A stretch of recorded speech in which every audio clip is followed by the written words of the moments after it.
16장부터 이렇게 펼쳐지게 됩니다.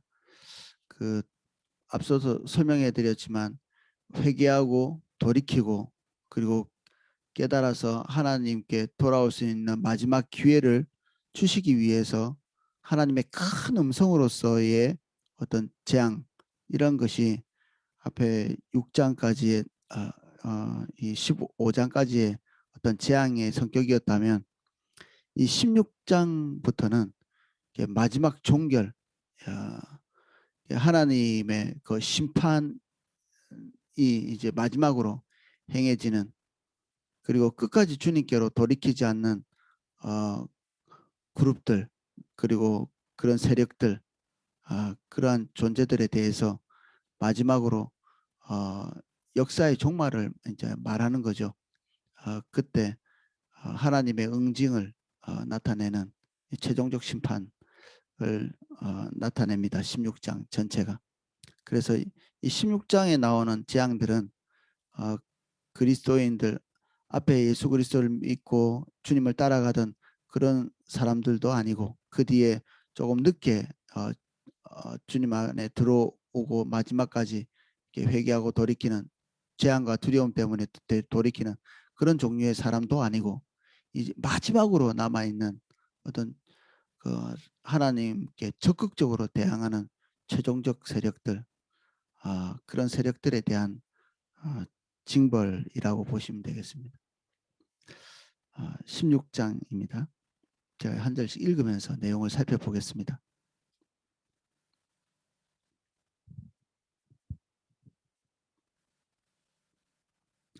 또 내가 들으니 성전에서 큰 음성이 나서 일곱 천사에게 말하되, 너희는 가서 하나님의 진노의 일곱 대접을 땅에 쏟으라 하더라. 2절, 첫째 천사가 가서 그 대접을 땅에 쏟음에 짐승의 표를 받은 사람과 그 우상에게 경배하는 자들에게 악하고 독한 종기가 나더라. 항상 이 대접에는 뭐가 들어있었는지 우리가 기억하고 있죠. 여기에는 우리가 하나님께 올려드린 그 기도가 그 대접 안에 담겨 있고, 이 대접이 땅에 쏟아진다는 말은 그 기도의 응답이 이 땅에서 행해지고 있다, 막 그런 이해를 하시면 되겠습니다. 그리고 이것은 종말의 날에 있을 하나님의 때가 찬 어떤 지점에서 일어날 일들이고요. 여기 우상에게 경배하는 자들에게 악하고 독한 종기가 나더라. 이거 읽을 때 금방 생각나는 것이 있으시죠? 우리 출애굽기 때 모세에 의해서 하나님을 대적하던 그 이집트의 사람들에게 났던 그 종기, 그 여러 가지 재앙 중에 한 모습이죠. 이런 독한 종기가 나더라. 둘째 천사가 그 대접을 바다에 쏟음에 바다가 곧 죽은 자의 피같이 되니 바다 가운데 모든 생물이 죽더라. 앞에 뭐 큰 불붙는 산 같은 것이 바다에 떨어져서 그 바다에 있는 3분의 1의 생물이 죽었다, 이렇게 돼 있는 그런 기사를 우리가 읽고 넘어왔는데, 그것은 큰 재앙이었지만 국지적인 일이었죠. 지금 여기는 최종적인 일이라고 볼 수 있습니다. 이 그 바다에 이게 대접 안에 있는 것들 쏟아 부으니까 바다가 죽은 피같이, 이게 그냥 피가 아니라 앞에는 그냥 피처럼 이렇게 돼 있었는데, 지금은 죽은 자의 피라고 이렇게 그 젤 상태에 끈적끈적한, 이게 온 모든 바다가 이런 상태가 돼버리면, 피같이 굳어져가는 이런 그 상태가 되면 그 안에 모든 생물들이 다 이제 죽는 거죠. 이제 바다의 생물들은 없어지는 것입니다. 바다 가운데 모든 생물이 죽더라. 4절, 셋째 천사가 그 대접을 강과 물 근원에 쏟음에 피가 되더라. 이제 바다에 있는 모든 생물이 죽고, 그 다음에 더 확장되어서 그 대접을 강과 물의 근원에 쏟음에 피가 되더라. 이것이 피가 되면 사람들이 먹고 마시는 근원이 되는데, 이것조차 이제는 완전히 이렇게 어떤 징벌에 의해서 이렇게 오염되어지는, 인간은 이 물 없이는 살 수 없잖아요. 이게 사람이 이 땅에서 살아갈 수 있는 그 삶의 근원이 이제 끊어지는 거죠. 5절 내가 들으니 물을 차지한 천사가 이르되 전에도 계셨고 지금도 계신 거룩하신 이여 이렇게 심판하시니 의로우시도다. 그들이 성도들과 선지자들의 피를 흘렸으므로 그들에게 피를 마시게 하신 것이 합당하니다. 또 내가 들으니 제단이 말하기를 그러하다. 주 하나님 곧 전능하신 이시여 심판하시는 것이 참되고 의로우시도다 하더라. 지금 로마에 의해서 극렬한 그 고통을 당하고 있는 이 성도들이 제일 고통스러운 것은 하나님께서 이 극렬한 심판에서 그들을 구원하시지 않고 있는, 그들은 계속해서 강력한 파워를 가지고 그리스도인들을 압박하고 있고 그리스도인들은 그것에 대항할 수 있는 힘이 없는 그러한 상태. 이렇게 어려움을 지속적으로 당하다 보면 하나님은 마치 이렇게 약한 분 같고 세상의 세력은 강한 것 같고 이랬겠죠. 지금 여기에서 보여주고 계시는 것은 하나님의 강하심이죠. 최종적인 때까지 하나님께서 인내하고 기다리시지만 결코 하나님은 인심 좋은 그런 할아버지의 모습이 아니신 거죠. 여기에서 보면 인심 좋은 할아버지처럼 그래 그래 알았어 됐어 이렇게 하는 것이 아니라 모든 이 그 그리스도인들을 압박하고 그리고 그리스도인들에게 박해를 가했던 이들의 모든 낱낱이 잘못한 그 부분들을 도로 다 되갚는 마음씨 좋은 어떤 할아버지가 아니라 전쟁에 나가서 적들을 물리치는 그런 용사 같은 하나님, 그런 모습이시죠. 하나님의 최종적인 응징이 있기에 우리가 인내하고 참는 것이죠. 하나님의 인내는 영원하지 않고 그리고 모든 불의함에 대해서 눈 감는 그런 분이 아니십니다. 하나님은 뇌물을 받지 않는다 이런 어떤 이런 표현들 뭐 땅에 있는 표현인데 이런 표현을 쓰는 것 같이 하나님은 어떤 자의 악을 그대로 방치하거나 그리고 그리스도인들이 당하고 있는 모든 억울한 일들에 대해서 그리스도인이 분통 터져야 하는 것들을 모르는 그런 분이 아니시죠.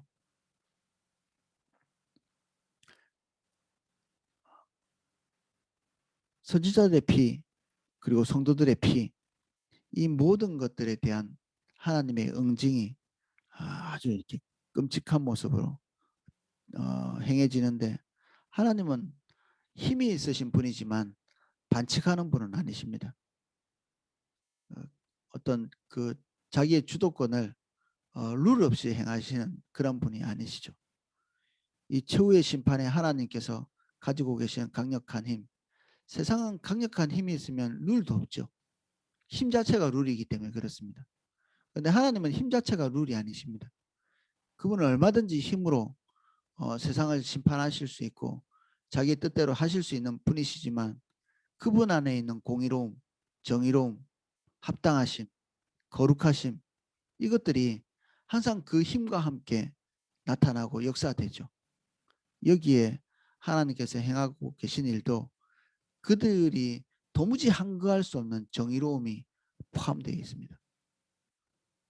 하나님의 힘에는 항상 하나님의 거룩함과 정의로움이 같이 역사되죠. 누구도 정말 이 억울해요. 잘못됐어요. 불합리하군요. 이런 말을 할 수가 없는 것입니다.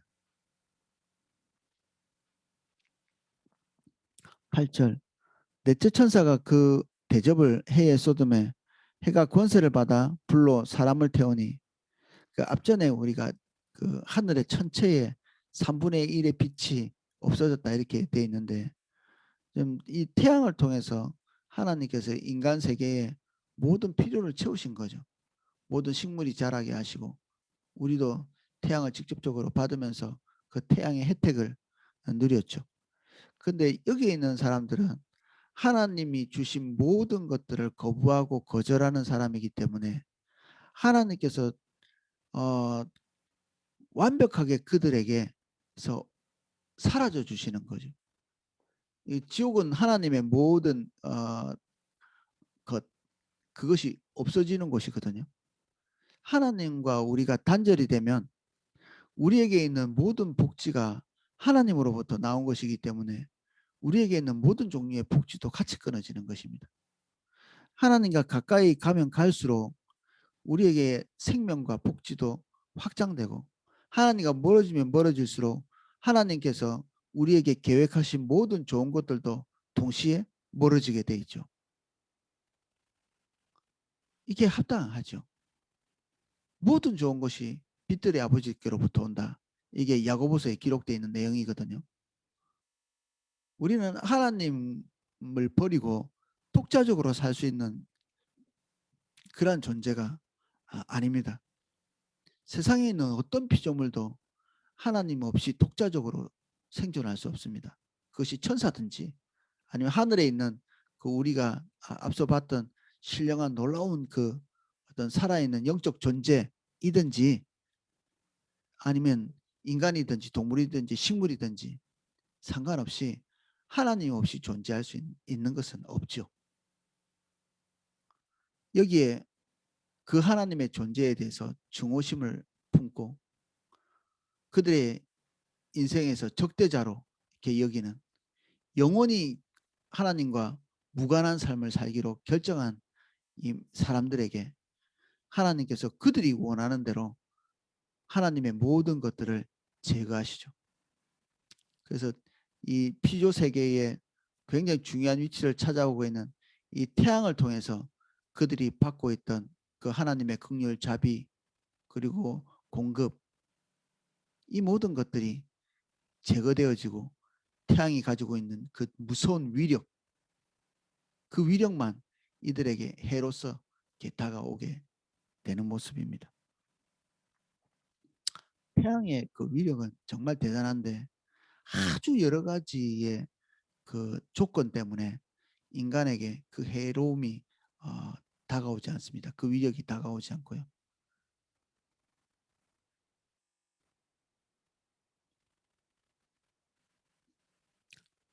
해가 권세를 받아 불로 사람을 태우니 사람들이 크게 태워진지라 이 재앙들을 행하는 권세를 가지신 하나님의 이름을 비방하며 또 회개하지 아니하고 주께 영광을 돌리지 아니하더라. 사람들이 나쁜 일을 당하고 어려움을 당하고 고통을 당하면 돌이킬 것 같은데 여기에 보면 돌이키지 않고 도리어 하나님을 원망하고 그리고 저주하고 그리고 더욱더 대항하는 그러니까 고통이 우리를 변화시키는 근본적인 요인이 되지 못한다는 걸 알 수 있습니다. 우리는 가끔 이게 그 간증 같은 거 들을 때 큰 어떤 재앙을 당하고 주님께 돌이키는 이런 모습을 보는데 그 재앙을 통해서 그들이 그의 중심에 어두웠던 것들이 이제 밝아지는 것인데 그러면 하나님의 은혜가 계속적으로 그들에게 부어지고 있는 상태에서 그들에게 놓고 하시는 큰 놓고죠. 이런 재앙들은 우리 앞에서 6번째 재앙까지가 그런 의미를 가지고 있거든요. 그런데 재앙 자체가 그들을 돌이키는 근본적인 요인이 아니라는 사실을 이걸 보면 알 수 있습니다.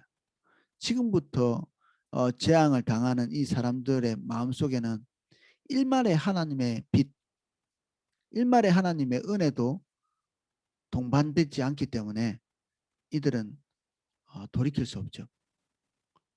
선제적인 은총, 이게 감리교에서 말하는 그 교리인데 우리 장로교에서는 하나님의 은혜가 전적으로 우리를 돌이키시고 뭐 이런 그 교리를 가지고 있는데 이 감리교에서는 그 인간의 의지, 인간의 동의 이게 이제 강조되어 있죠. 근데 그러함에도 불구하고 선제적인 은총이 없이는 우리의 결정이 선한 길로 갈 수 없다. 이게 또 감리교에서 말하는 이 교리입니다. 성경적 교리죠. 우리가 근본적으로 하나님의 은혜가 우리를 돌이키게 만들어 줍니다. 하나님의 자비가. 그리고 우리의 의지는 그것과 같이 반응하게 되어 있고, 이게 동시에 존재합니다. 항상 어떤 하나에 모든 것이 달려 있다기보다는 이게 동시에 우리에게서 역사하고 있죠.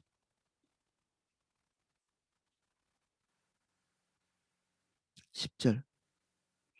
또 다섯째 천사가 그 대접을 짐승의 왕좌에 쏟으니 그 나라가 곧 어두워지며 사람들이 아파서 자기 혀를 깨물고 아픈 것과 종기로 말미암아 하늘의 하나님을 비방하고 그들의 행위를 회개하지 아니하더라. 다섯 번째 천사가 그 대접을 짐승의 왕좌에 쏟는다.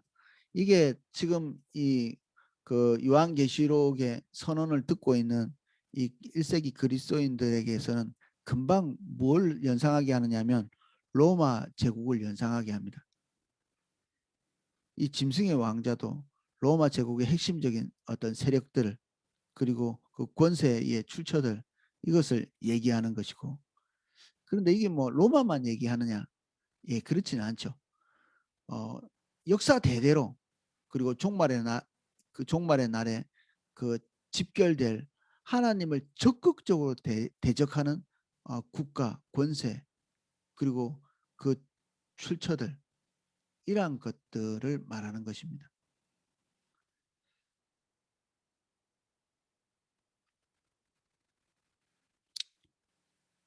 하나님의 심판이 그 짐승의 왕좌에 쏟아졌는데 나라가 곧 어두워졌다. 영적으로 완전히 캄캄해서 진리 자체가 존재하지 않는, 그리고 사람들은 고통을 당하는 이 이 고통, 이것이 얼마나 혹독했는지. 자기 혀를 깨물었다. 그러니까 혀를 깨무는 고통 정도는 아무것도 아닌, 그보다 월등히 강력한 고통이 그들을 어, 덮고 있죠. 11절. 아픈 것과 종기로 말미암아 하늘의 하나님을 비방하고 그들의 행위를 해기치 아니한다. 어마어마한 고통이 왔는데도 회개할 수 없게 된, 은혜가 이들에게 없는, 은혜가 거친 상태에서 심판을 당하고 있는 자들입니다. 그래서 어느 정도가 지나가게 되면 인간은 돌이킬 수조차 없게 되는 그런 상황에 봉착하게 됩니다. 12절. 또 여섯째 천사가 그 대접을 큰 강 유브라데에 쏟음에 강물이 말라서 동방에서 오는 왕들의 길이 예비되었더라. 동방에서 오는 왕들, 이 그 유브라데는 그 바벨론의 그 지역이죠. 바벨론이 이 유브라데 강을 기반으로 해서 세워진 제국이었거든요.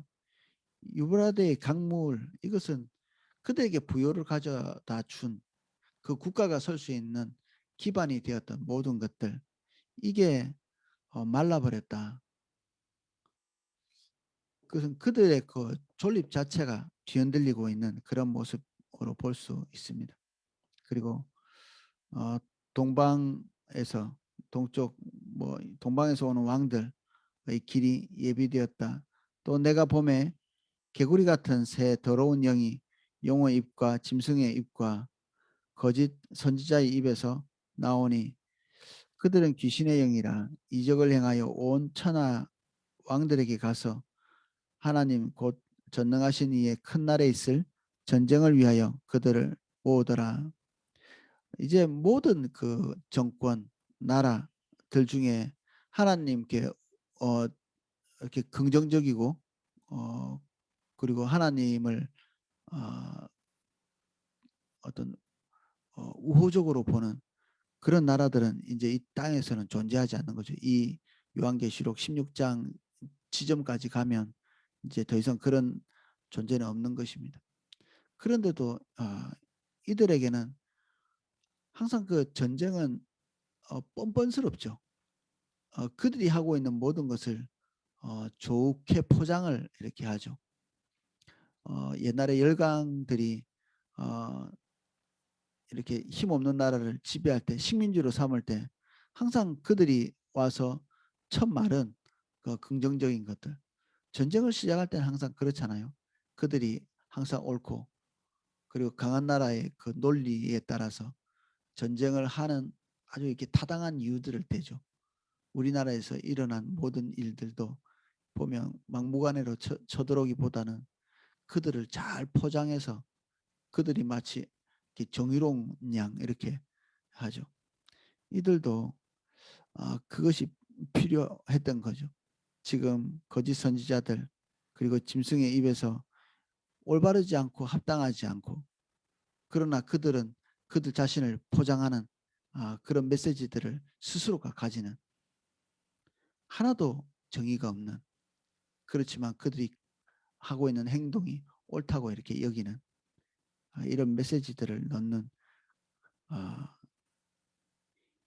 이 개구리 같이 더러운 이 개구리가 뭐 우리가 알고 있는 그런 개구리라기보다는 개구리가 긍정적으로 성경에 어떻게 나타나 있는 그런 데가 없죠.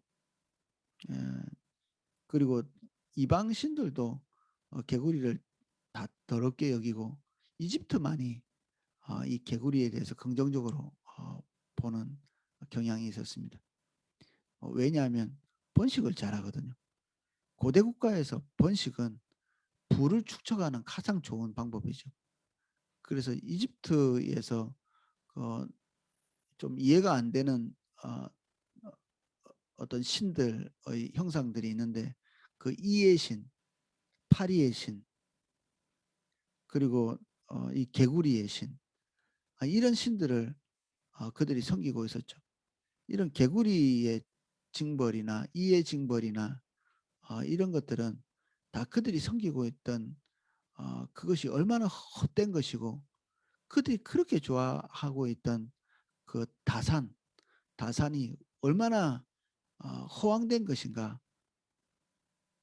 그것을 이제 이집트에 역력하게 보여준 거죠. 부의 축척의 방법 시대마다 다를 수 있겠죠. 오늘날에는 우리는 부의 축척을 무엇으로 하나요? 뭐 주식 투자 같은 거 하시나요? 우리가 그것에 목을 메고 있다면 우리는 그것이 얼마나 허황된 것인지 하나님 앞에 어쩌면 이렇게 교훈을 얻게 될 수도 있습니다. 우리의 모든 그 부의 출처라면 주님이 되셔야 되겠죠. 우리가 주식 투자나 이런 것이 아니라 그게 나쁘다는 것이 아니라 이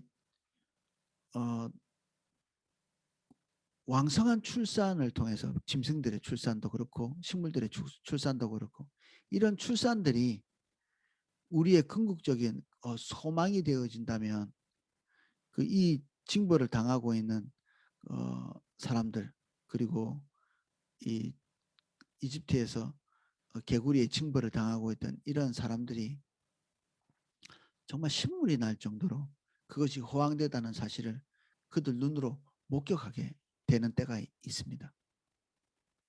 지금 여기에 당하고 있는 이런 그 하나님의 혹독한 징벌들은 아까 그 하나님의 정의를 포함하고 있다 그랬는데 하나님의 힘뿐 아니라 정의까지 포함하고 있다 이렇게 얘기했는데 그들이 추구하고 있는 모든 종류의 거짓들 그리고 교활함들 그리고 그들을 포장하는 그런 포장들 이런 것들이 온통 그들에게 덕지덕지 이렇게 이제 붙게 되는 거죠.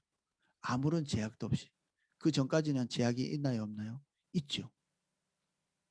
모든 믿는 하나님의 백성들이 그들에게 진리를 선포하고 입으로 선포한다 안 할지라도 그들의 삶이 주님 중심적인 삶으로 살고 있는 이런 것들을 믿지 않는 사람들이 보게 되거든요. 로마에서도 똑같았습니다. 로마에서도 그들은 의롭고 믿지 않는 사람들에게 온갖 그 모욕적인 어떤 거짓을 더해가지고 공격하고 압박하고 있었지만 실제로 그들에게는 계속 그리스도인들의 그 모습, 선포되는 메시지, 입술과 행동, 삶을 통해서 선포되고 있던 그런 메시지들이 그들을 정죄하고 있었던 거죠. 그리고 그들이 마음껏 죄를 짓지 못하도록 계속 걸림돌이 되는 거죠. 그리스도인의 입장에서는 빛과 소금의 역할을 감당하고 있기 때문에 세상이 마음껏 악을 행할 수 없도록 저지하는 그런 역할을 하고 있었던 거죠. 세상이. 그래서 에베소서는 교회를 이렇게 얘기합니다. 만물을 충만케 하시는 자의 충만. 만물 안에서 존재하면서 그 만물이 지탱해서 설 수 있도록 핵심적인 어떤 역할을 하는 그러한 존재로서 교회를 얘기하고 있습니다. 세상의 어떤 구석에 교회가 존재하는 것이 아니라 세상을 지탱하는 가장 핵심적인 것이 교회의 존재이다. 이 로마가 어마어마한 세력의 어떤 조직체 같지만 실제로 중요한 것은 그 로마의 어떤 조직, 세상 사람들은 로마의 법, 로마의 군대, 로마의 그 뛰어난 건축술 이런 것에 주목을 하지만 그것이 로마 제국을 지탱하고 있었던 것이 아니라 모든 그리스도인의 의로움, 그들이 가지고 있는 그 선함, 그들의 메시지, 그들의 존재 자체가 로마를 지탱한 것입니다. 오늘날 대한민국을 지탱하고 있는 것은 민주주의도 아니고 그리고 경제력도 아니고 군사력도 아니고 교회입니다. 교회가 이 대한민국을 지탱하고 있습니다. 단 한 명도 빠짐없이 하나님께서 어느 날 이 대한민국에서 믿는 자들 그리고 복음을 제거하실 때 이 나라에는 소망이 없어집니다. 그들을 지탱할 수 있는 기본적인 아무것도 이렇게 존재하지 않죠. 지금 이 땅, 지금 이 16장까지 와 있는 이런 지금 역사의 어떤 한 지점에는 그리스도인들이 단 하나도 존재하지 않습니다. 지금 이 시점에는. 하나님께서 다 빼신 거고 지금 진리라고는 하나도 선포될 장소가 없는 그러한 어떤 이 장소가 되는 거죠. 이 장소들이.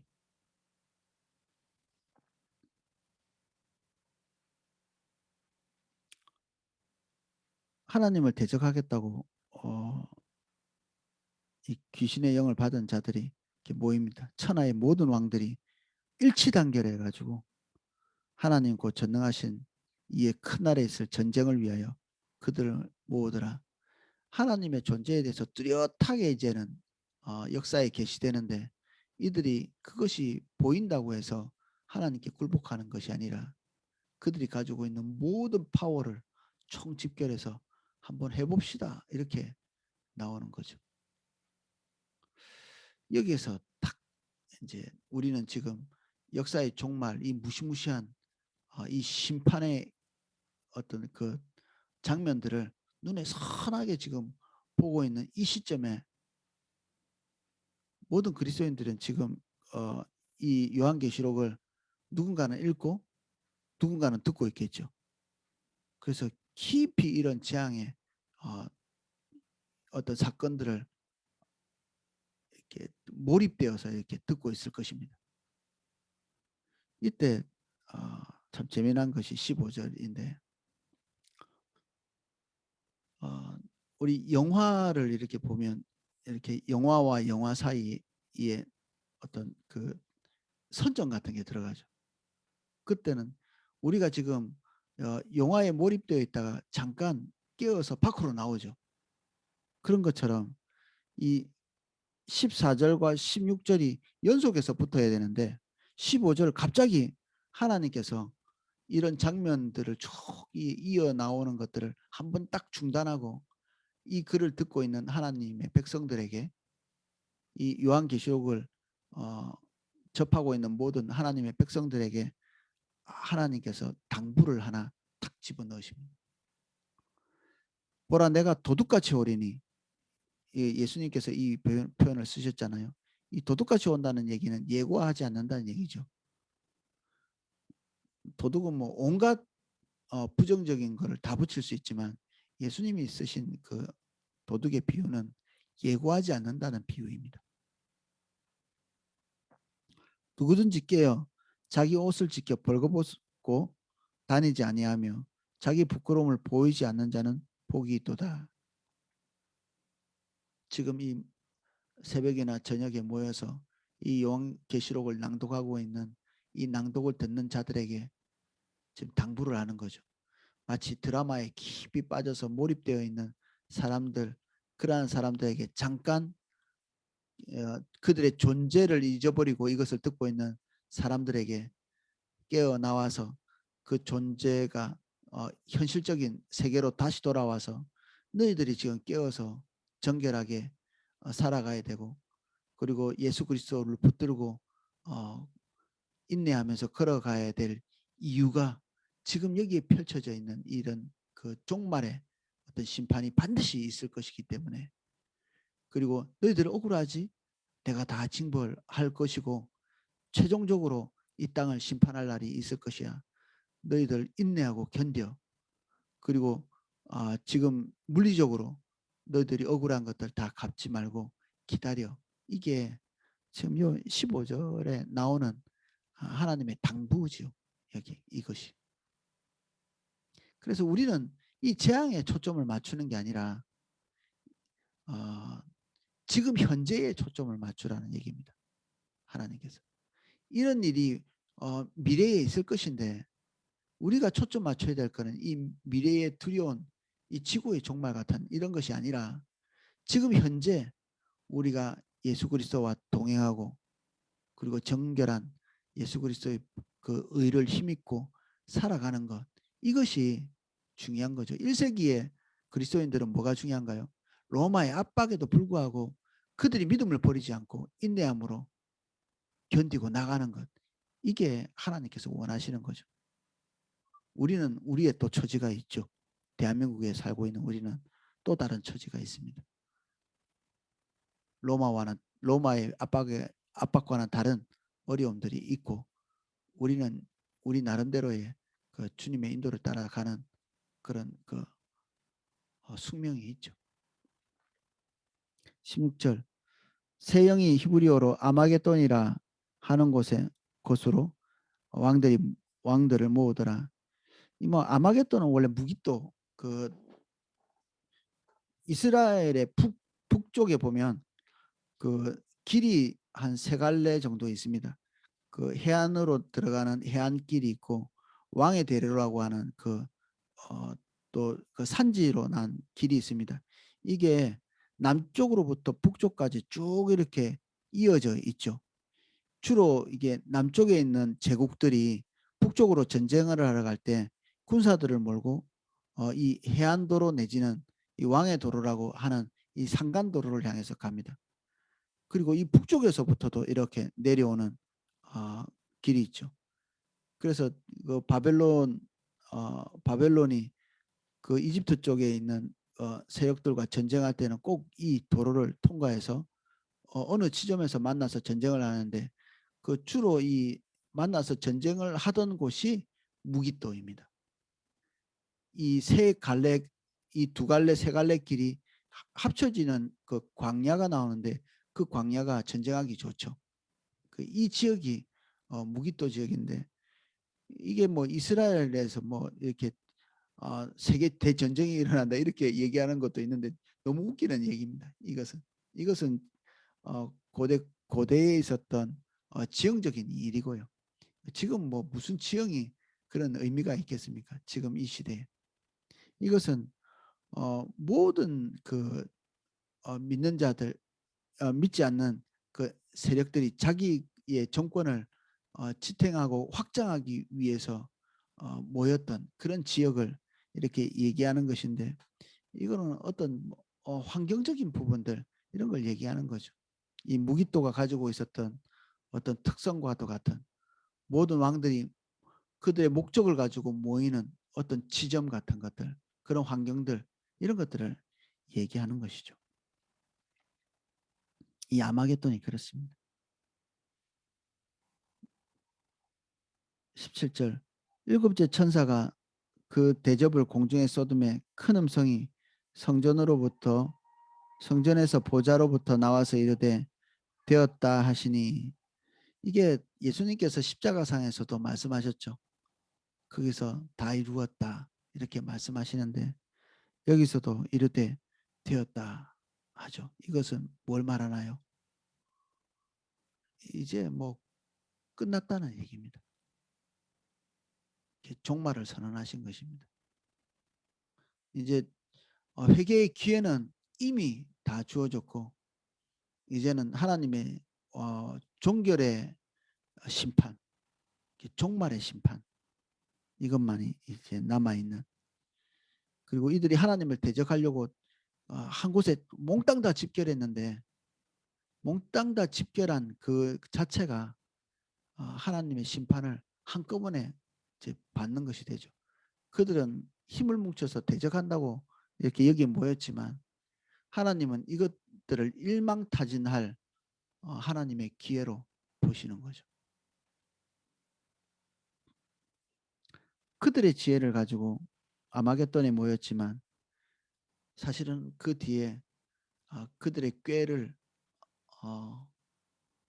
하나님의 심판으로 인도하시는 하나님의 그 강력함, 더 우월하신 하나님의 계획, 그런 것으로 이해하면 되겠습니다. 이 되었다라는 말로. 하나님을 대적하려고 몰려든 이 존재들에 대해서 하나님이 위협감을 느끼시지 않습니다. 오히려 이제 때가 됐구나 이렇게 말씀하시죠.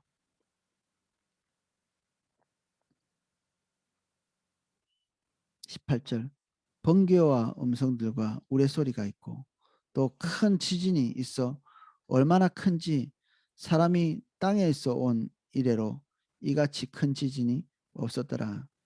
지금도 무수히 지진이 일어나고 있습니다. 진도 10이 넘는 지진은 잘 없는데 아마 이때는 그런 것 같습니다. 이런 것 지진이 이렇게 강력하게 안 일어나는 것도 너무 신기합니다. 지각은 그 두께가 11km밖에 되지 않습니다. 이 지구 전체의 지각, 우리가 튼튼하게 발을 딛고 서 있는 게 그렇습니다. 이것은 마치 그 사과 껍데기 같은, 사과의 크기에 비하면 사과 껍데기 같은 그런 곳에 우리가 발을 딛고 서 있는 거죠. 집도 짓고 그 밑에는 다 액체 상태로 있는 거죠. 이 용암과 마그마처럼 되어 있는 이 지구의 형태가 그런데 계속 지구 껍데기가 계속 움직이는 것입니다. 이 지진이라는 것이.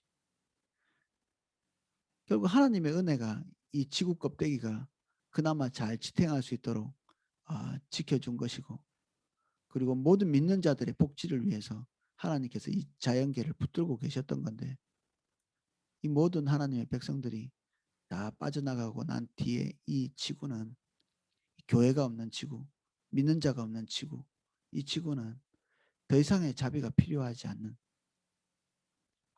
더 이상 보호해야 될 하나님의 백성이 존재하지 않는 이 지구는 더 이상 뭐 유지될 그 이유가 없는 것이죠.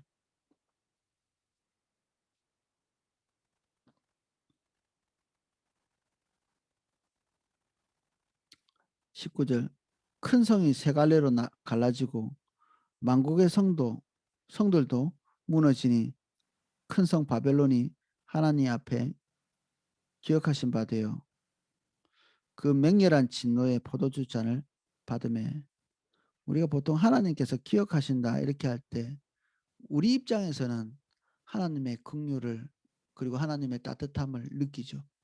하나님이 기억해 주시는구나. 이게 하나님의 백성에게 나 해당되는 것입니다. 하나님의 백성을 압박하고 핍박해 왔고 그리고 복음에 대적하는 이러한 그룹들이 행했던 모든 악한 일들, 이것이 하나님의 머릿속에서 기억되어 있는 거죠. 하나하나 다. 우리의 죄나 기억하시지 않지 하나님께서는 그 복음을 대적하는 무리들의 그 죄를 기억하지 않고 도말하고 이렇게 덮어두고 이렇게 하시는 분이 아니십니다.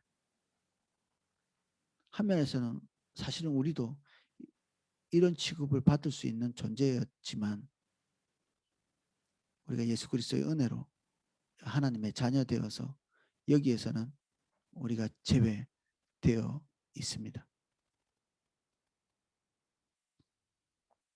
20절 각 섬도 없어지고 산악도 간 데가 없더라. 또 무게가 한 달란트나 되는 큰 우박이 하늘로부터 사람들에게 내리매 사람들이 그 우박의 재앙 때문에 하나님을 비방하니 그 재앙이 심히 크미러라. 한 달란트는 고대에서 달란트의 그 무게가 통일이 되어 있지 않았습니다.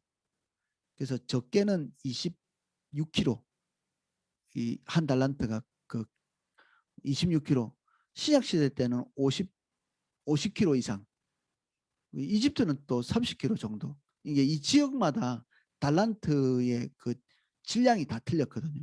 지금처럼 뭐 1kg 이렇게 하면 전 세계가 다 통일해서 그렇게 쓰는 그런 시대가 아니었기 때문에 뭐 그들 지역마다 그냥 대충 통용되는 그런 그람수로 이 달란트가 측정되어 있었죠. 신약 시대 때는 한 50kg 이상, 60kg 정도 되는 이 무게를 달란트라고 이렇게 얘기했다고 합니다. 그러면 이제 적어도 50kg에서 아주 조금 잡으면 26kg, 30kg 정도 되는 이런 그 우박이 떨어지는 거죠. 주먹만한 우박이 떨어져도 대재앙이거든요. 종종 이 땅에 주먹만한 우박이 떨어질 때가 있잖아요. 그 가끔 이렇게 뉴스 같은 거 보면 엉망진창이 되죠. 막 차들도 다 부서지고 콘크리트가 아닌 어떤 다른 건물들은 다 이제 남아나지 못하는 아주 국지적인 사건들.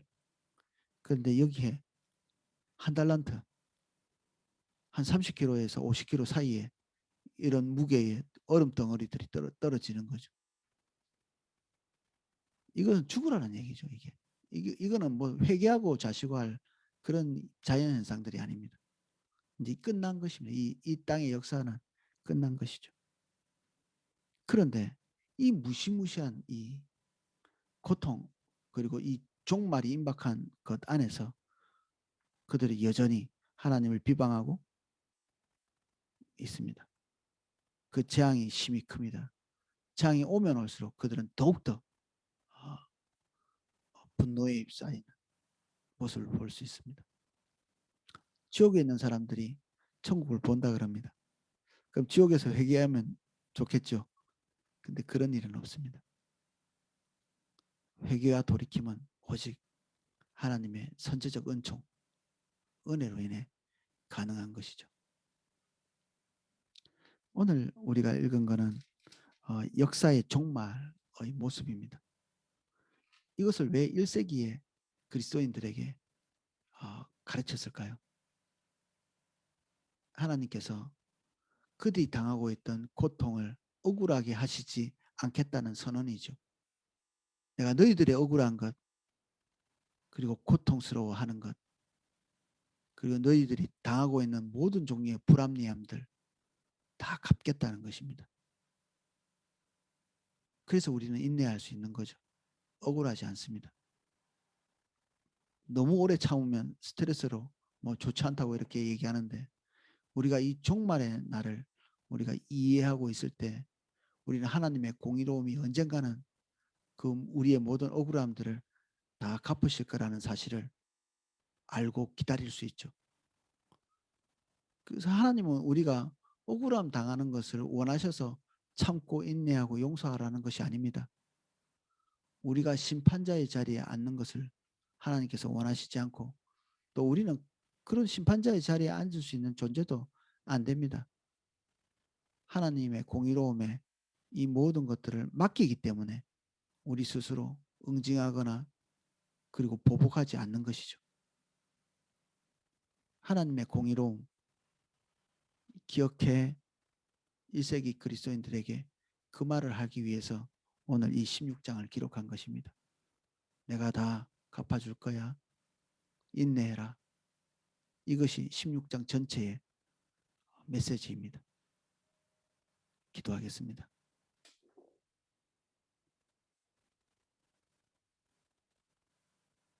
어떤 이는 역사가 계속해서 순회하고 똑같은 역사가 계속 반복된다고 믿고 싶어 할지 모르지만 역사는 시작이 있고 끝이 있습니다. 오늘 이 요한계시록을 통해서 역사의 끝의 모습을 우리가 보고 있습니다. 우리에게 해당되는 그런 재앙이 아닐지 모르지만 오늘 이것을 우리가 알아야 되는 것은 우리가 지금 현재 당하고 있는 고난과 고통 그리고 비난, 비방 그리고 우리보다 더 강한 세력으로 인해서 불합리하게 당하고 있는 모든 처우들 이 모든 처우들이 우리에게 가해지는 것에 대해서 인내함으로 기다릴 수 있게 함입니다. 우리가 두려움과 떨림으로 우리를 구원하신 예수 그리스도의 은혜를 붙들 수 있도록 도와주시고 주의 말씀대로 인내하며 살 수 있도록 우리에게 은혜를 베풀어 주십시오. 종말의 날에 하나님께서 다 갚으실 것입니다. 우리는 억울하지 않습니다. 주님이 다 해결하실 것이기 때문에 하나님의 기억 속에 이 모든 불합리한 것이 잊어버린 바 되지 않을 것이기에 우리가 주님을 신뢰하고 우리 고난을 견딥니다.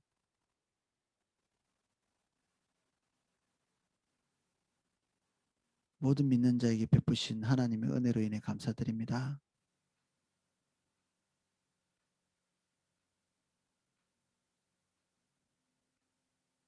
지금 막 모든 성도님 한 분 한 분에게 찾아가 주십시오. 지금 현재 고난당하고 억울한 일을 당하고 있는 모든 분들 주님의 종말의 날에 행하실 하나님의 공의로 인해 인내할 수 있도록 도와주십시오. 주님을 높입니다. 예수님 이름으로 기도합니다.